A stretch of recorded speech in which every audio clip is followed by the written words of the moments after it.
When Sega first announced Sakura Wars was back and that the newest game in the series would be coming west on the PlayStation 4, I was both excited and very interested. However, my experience with the franchise has been limited to the point that you might as well say I'm brand new to this, so I had no idea what to expect. I had only ever been aware of the games but had never played any of them, and my experience with the show was limited to about 3 or 4 episodes that my buddy bought on a probably bootleg DVD at a bargain store in the mid-2000s. Though I remember we both liked what we've seen of those episodes, my memory of them is fuzzy to say the least, with the biggest sticking point from my juvenile perspective at the time being, why does the cover of this DVD look so cutesy if the show's about a war? So in saying all of this, please keep in mind that this review is coming from an absolute greenhorn. I didn't give the show a proper watch until I was playing this game, and even then it was just to get an idea of how it all stacks up. But I am far from any expert or longtime fan, I'm just a curious newcomer. A lot of what I'm going to be saying in this video is probably going to have fans commenting like, yeah, but that's how the games have always been. And sure, I guess, but longtime fan or not, we all have to discover how these games work at some point. This was my point of discovery, and I'm here to help other people discover how these games work as well. So with that said, let's get into Sakura Wars first by looking at the story.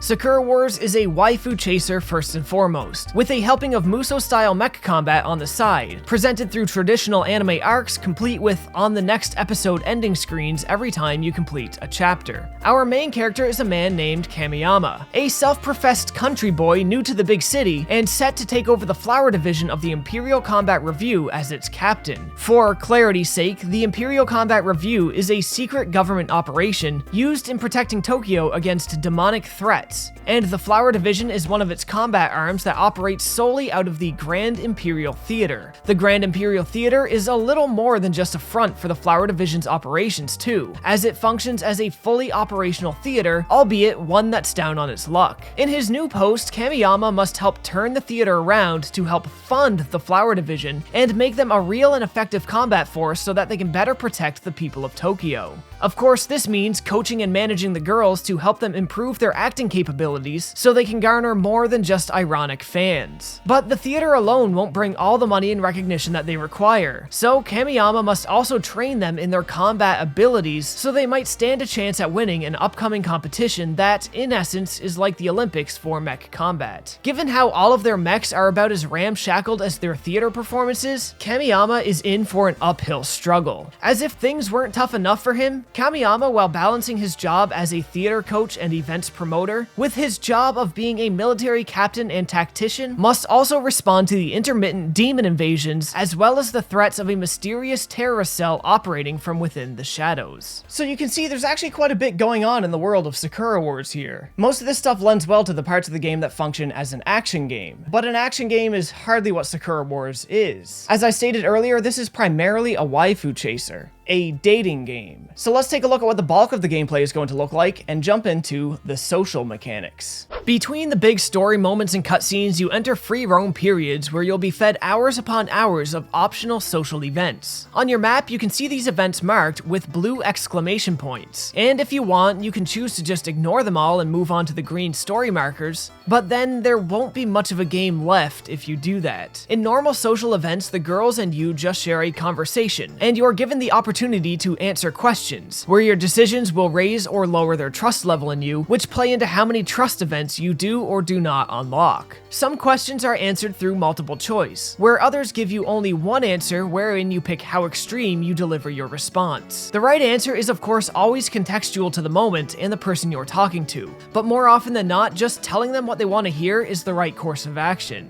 There's not much to add here, but I will say it's really fun at times to make mistakes, or overreact in your line delivery and just watch as things fall apart. Many of these dialogue options do open up new conversation paths, but the paths themselves aren't exactly huge. The big reward is of course the trust events. Trust events are marked with hearts on the minimap, and as special events they still function a lot like the other social events, but they're simply bigger, longer, and have more interactive and intimate content. You learn a lot more about the girls through these and get a lot closer to them, establishing stronger romantic and emotional bonds, and occasionally dipping into some ecchi hijinks for good measure. And while yes, some people may find this awkward at first considering the power dynamics, I mean, you are supposed to be their team captain, that's just something that you kinda have to get used to. Raising trust levels with the girls plays into your combat abilities as well, but we'll touch on that again later. As far as the social events go, I like them for the most part. The cast of characters we're dealing with and their chemistry definitely helps, but I can't deny a certain feeling of recurring boredom with it all as it went along. Thing is, if you're doing all of the social events, you'll quickly find that there's a lot of fat here, and I really do mean a lot. Many of the events seem to add little to nothing at all to the world or the characters, and with so many empty events stacked back to back with very little to break it all up, it just feels like the pace can come to a grinding halt.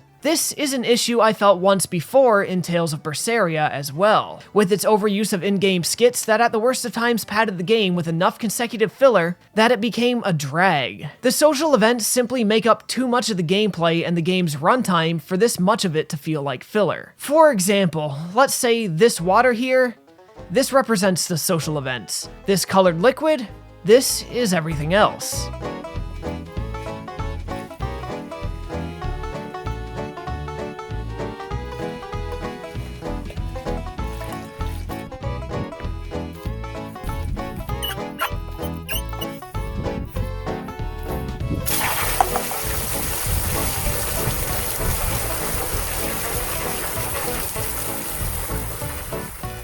For every 2 or 2.5 hours of social events you do, you maybe get 10 to 20 minutes of anything else. And that divide can just make playing feel somewhat monotonous for long stretches of time. And this wouldn't be a huge issue if the writing in some of these were just a little bit stronger, or if they just cut the stuff that didn't add much to the game. But they didn't. And for something that essentially functions as a visual novel first, the writing and pacing really needed to be tightened up. Sure, on a lazy Sunday afternoon, you might get some satisfaction out of looking for a 4-leaf clover for 20 minutes while out for a picnic. But as a bloated 20-minute task in a video game, it just pushes my limits. It's not a fun activity, and the events they tried to pad it out with weren't very interesting or entertaining either. And sure, the game has a nice, lighthearted sense of humor, but you'll find even here they managed to make it wear thin at times. Take the aforementioned ecchi hijinks. Sakura Wars definitely has a way of making you beat off a dead horse, constantly sending you back to the female baths to get yourself caught with your hand in the cookie jar in different ways. This bath stuff is mostly funny, but it wears thin after the first couple times you go through it, yet they keep sending you back for the same joke. Granted, the setup is slightly different each time, but the punchline is always the same. Unfortunately, that's a lot of the social aspects of the game. It all just wears thin. I will state once more, for anybody who's maybe concerned by my feelings here, these events are optional, but if you were to skip them all, you'd probably drop the game's runtime to maybe 8 or 9 hours. Sakura Wars took me about 25 hours to beat doing every social and trust event I came across, and while there was more good than bad in there, I couldn't help but feel long stretches dragging and boring me. And sure, maybe this is how the games have always been, and this won't be an issue for some people, but I was longing for more variety or something to help the pace feel less sluggish. These free roam sections where you get to do all the social events are occasionally interrupted with random demon invasions, but they're invasions with no narrative purpose, no difficulty, and little to nothing in the way of feeling important or rewarding. I believe the intent was in fact to break up the monotony, but it was a rather weak attempt at it. There's also a Koi Koi minigame played with Hanafuda cards, and well, I didn't get much out of this, but that's largely because I suck at it. Some of you, maybe you'll like it more than I did. If you're somebody with collector's habits, there is a good handful of bromides to keep an eye out for as you explore. But there's not much of an active search involved with these. You can buy them at the store, get them from conversations, find them on the ground, or just win them from the optional battles. Now, social events are only ever as good as the characters that you spend time with. So let's take a quick look at the characters now. And who knows, if one of them catches your eye, that might be all you need to give this game a try. I mentioned earlier that I really liked the characters and their cast chemistry. As well, I like their designs brought wonderfully to life by Tite Kubo. And yes, I'm guessing at how to pronounce his name. Even if you've never heard his name before, if you've ever so much as tiptoed around anime, you've at least seen some of his work. I should note also that Tite didn't design all of the cast, just our main cast members. The rest of the characters were designed by an ensemble cast of industry superstars, perhaps a little too long to individually credit them all. The characters we have here today are undeniably tropey, and they engage you in a lot of tropey conversations with all the bakas and ugus accounted for. But most importantly, they're fun. It's not like their characters begin and end on a trope either. Each chapter of the game switches focus to a different character, and you get to unfold more about their life and understand more about them. A lot of them have rich, interesting, and endearing backstories that help them evolve beyond the archetypes that you first meet them as. Hatsuho here you can kind of sum up as the tough one, who, as to be expected, does have a secret, insecure side as well. Claris is the book-smart one, prone to German outbursts when emotional or caught off guard. She's a realist, but also somewhat a pessimist, a budding author, and a playwright. Azami here is our choice moe girl, dark, mysterious, sarcastic, but overall just a fun ninja girl character. She's the youngest of the crew and possibly the one with a backstory that interested me the most from the B-cast characters, having dealt with a very unorthodox family dynamic for most of her life. Anastasia here is the busty MILF character, so she pretty much wins the waifu war for me by default. Not because of the busty part, of course, but just because a little bit of maturity can go a long way. Of course, says the guy whose favorite Senran Kagura character is Minori. But, that's besides the point. Anastasia is an established actress and an international sensation, brought into the theater to give it some star attraction. So basically, she's Danny DeVito in season 2 of Always Sunny in Philadelphia. I'm the trash man. Now our main girl, Sakura. Sakura is kind of the default love interest, but she's also the one that I found broke the mold of tropey archetypal characters the most. Sakura is the peppy and upbeat, but often emotionally conflicted childhood friend of Kamiyama. Kamiyama's arrival at the Imperial Theater marks the first time the two have seen each other in 10 years. And if you've played one dating game with the typical childhood friend character, you probably already know where this is going. But romantic development aside, Sakura as a character offers something I found immensely interesting. As somebody who was only watching the anime for the first time while playing this, I may have got a little confused for a little bit in realizing that this Sakura is not this Sakura. But there is a very good reason why this Sakura looks so much like the Sakura from the old anime. As shown in the start of the game, Sakura 2020, or Sakura 2019, was saved by Sakura 99 as a child. And from there, she developed a fascination and outright idolization for her, modeling all of her ethics and morals and even a good part of her image after her. But as the game goes along, Sakura starts to see her idol in a new light, and feel as though her idol has been disgraced. From here, the most interesting themes of the game are introduced. The shattering of innocence, the coming of age, and the realization of self. Seeing the entire foundation on which she built her life start shifting, Sakura goes through something of an identity crisis, attempting to discover who she really is beyond who she idolizes, and what value she has as her own individual person. This, to me, was far and wide one of the most interesting narrative themes in the entire game, and I found they explored the ideas really well and to a very effective degree. I may have complained a fair bit about the bloating and filler earlier, but a lot of these character arcs, if you can wade through the filler, have pretty rewarding emotional payoffs that mostly scrape by as making it all worth it. Outside of our main cast, just as one final note, fans of the anime and the older games especially will be happy to see some returning faces, like Sumire here, who now acts as the Grand Imperial Theater's Chief of Operations. There's no doubt that the creative heads in charge here know their fanbase, and they heavily cater to them with heaps of familiar fan service. So that covers all the social aspects and the characters that I wanted to talk about. So how about the combat? Well, it's not perfect, but for a casual audience, which this game is very clearly catered towards, it might just be sufficient.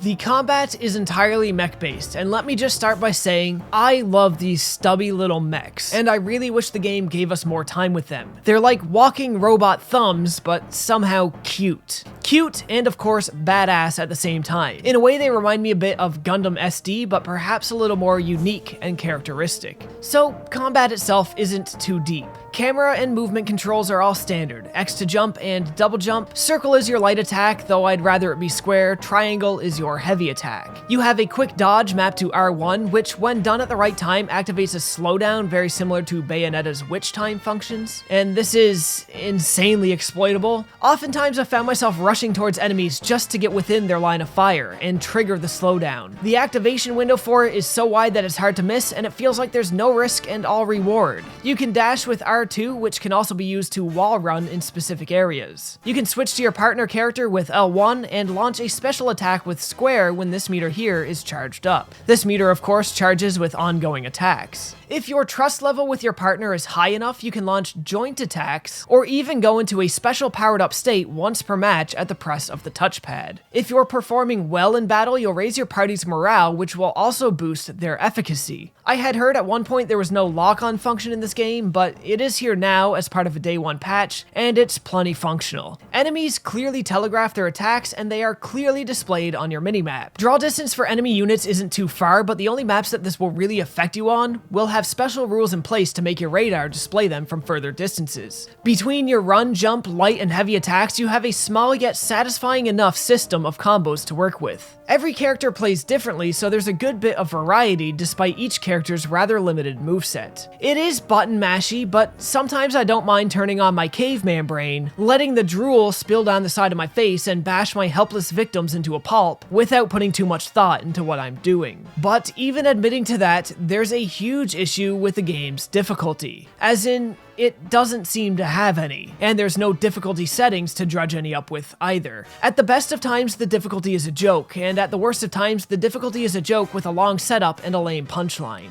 The battle system itself has a fun and proven foundation, but when you're fighting the final boss and going out of your way to get hit and make sure you're not invincible, you're not, by the way, you know something has gone horribly awry. Button mashing your way through a battle has its own sense of reward, but like many things in this title, even though you rarely get to engage in combat, it quickly turns stale. Even if maybe just once per battle there was a tough enough enemy to make me adjust my playstyle, maybe make me more defensive or send me on a desperate flee for more HP, anything really to add some variety here, I'd be happy. But sadly, despite numerous enemy types with different attack methods, none of them feel effective enough to pull you from your lull of mindless button mashing. After a while, your button mashing stops being about killing the enemy in a spectacle of flashes and explosions, and becomes more about just getting to the end of the stage. And that's the sad truth. Despite even being hampered with some technical issues, it all just ends up as far too easy. You will see some slowdown here and there on large AoE attacks, but perhaps even more damning is the sense of occasionally unresponsive controls, very evident in the game's inconsistent double jumping mechanics. None of the jumps in this game are hard to pull off, but for whatever reason it feels the double jump is either dropping the input a lot of the time or simply not triggering, which funny enough has led to about as many people getting the achievement for falling off the stage 30 times as have got the achievement for completing the game. Some functions also are unnecessarily restrictive and cumbersome to use. You can't cancel out of any ongoing animation no matter how mundane it is to do things like switch to your partner or launch your special attack. You have to come to a complete and absolute standstill. I could maybe excuse this in the middle of a combo or something. Not being able to cancel out of an attack at least makes some degree of logical sense, but not being able to switch to partners or launch special attacks from a run animation, that honestly just strikes me as really kind of stupid. And I know it sounds harsh, especially considering that combat isn't the focus of the game, but I'm gonna be real with you. That's just how I felt about it. And yeah, I wanted more from this, but it is what it is. So from here, let's look at something more positive. Let's jump into the technical aspects of Sakura Wars. First thing I want to comment here on is the designs. I already said how much I love these mechs and the characters, but this Steampunk World 2 has a really cool aesthetic, though maybe not fully realized. What shocked me the most was some of the attention to smaller details. Sure, some of these zones might look kind of empty or even bland on a cursory glance, but there's a lot going on here both in terms of technicality and artistic merit. The game's use of real reflections that actually display at decent resolutions immediately caught me off guard. The sheen and shine on polished floors looks incredible. Out back in the theater, these floating dust motes just add so much to the feel of the environment. Lighting and particle effects overall are done very well, and certainly above the standard we often see set in anime-styled games like this. I found myself outright shocked at the capabilities I never realized were hidden in Sega's Hedgehog Engine 2. And this level of fine detail extends to the animations as well, not just in cutscenes that were wonderfully directed with the aid of Sega's RGG studio, but in everyday small occurrences. The way Azami's sandal gently dips off her foot here when she positions her leg up. That's not a detail you see many people bother to include, often having footwear constrained to the body and completely immovable instead. Where I have to give the most praise, however, is in how these environments tell a story. Sure, these polished floors look incredible, well. But those are only really evident where the public has access to the theater. As we discussed earlier, this theater is down on its luck, and if you go anywhere that the public doesn't have access to, that's clearly evident. From the old poster stains on the walls out back, or the wear and tear of the theater stage clearly in need of repair, or most of all for me, the carpeting in the hallways. It might sound ridiculous, but this carpet changed how I viewed the entire theater. These carpets, in context to the world, were laid by an amateur, if not by the theater staff themselves. The carpets warp and bubble up in an unsightly manner, and around the door frames, they weren't cut properly to fit at all. This to me tells, or rather reinforces the story that this theater is pinching every penny they can, willing to put in the time, effort, and money where the public can see it, but unable to do the same anywhere where only their staff will have to suffer with it. I never thought I'd be reading into or even gushing over a poorly laid carpet in a video game before, but here I am. I love this. I love this so much. Details like this really do transform entire areas, even if at a glance it's entirely possible to overlook them. And who knows, maybe this was a mistake and was never meant to be read into so deeply, but I definitely feel some sense of story being told in the environment here, and it added a lot to the world and setting for me. I gotta give props to the anime cutscenes too. There's a good amount of them and they all look fantastic. Though I haven't seen the Sakura Wars season that launched alongside this game yet, I'm guessing the cutscenes were either lifted from there or were at least animated by the same company. As for the sound, well, sound effects are fine. I mean, the combat sounds like combat.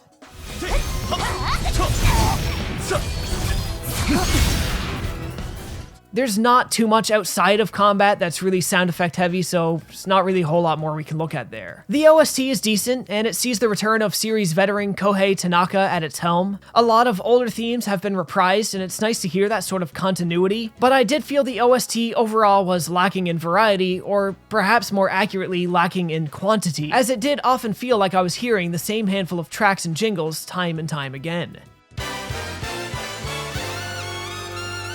ようやく動き出した帝国歌劇団ですがまだまだ問題が山積みどうにかするにはあれやこれやって私がやるんですか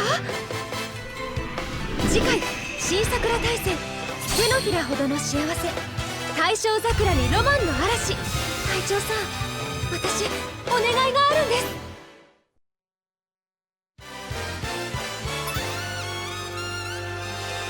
Aside from the aforementioned slowdown in certain combat situations, the game runs just fine. Voice acting and translation all seem fine enough, though conversations can look really awkward at times. The same amount of animation work is put into voiced and unvoiced dialogue, and it's really weird getting used to fully animated and lip-synced conversations when there's no actual voice acting to lip-sync or animate to. There's two solutions to this, I guess. Either voice the whole game, or since I get that that would be costly and time-consuming, at least drop the lip-sync part. The animation is tolerable, but lip-syncs without words, especially when it's this expressive, just makes the absence of voice acting feel like that much more of a void.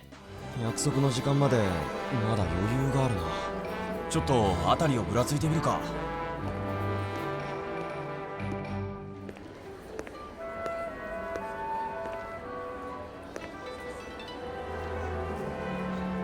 The only other thing I'll add here, I'm just putting in because it's funny to me. Most people will never see this, but under the licenses section on the game's main menu, I have no idea why I read through this, but I did. We have this gem. Here, the software licensor requests, please replace year with the value from the free type version you use. Yet right above that request, we can clearly see they literally just copied and pasted the license and didn't fill in those sections at all. I doubt anybody cares, and I don't either, but Sega, dot your I's and cross your T's. I would hate to see something stupid like this cause you guys issues down the line. And that should about wrap things up. In the end, Sakura Wars has me deeply conflicted, as you can probably all tell. I enjoyed it in chunks, but large chunks as well also brought my interest to a complete standstill. Did I have misplaced expectations going into this?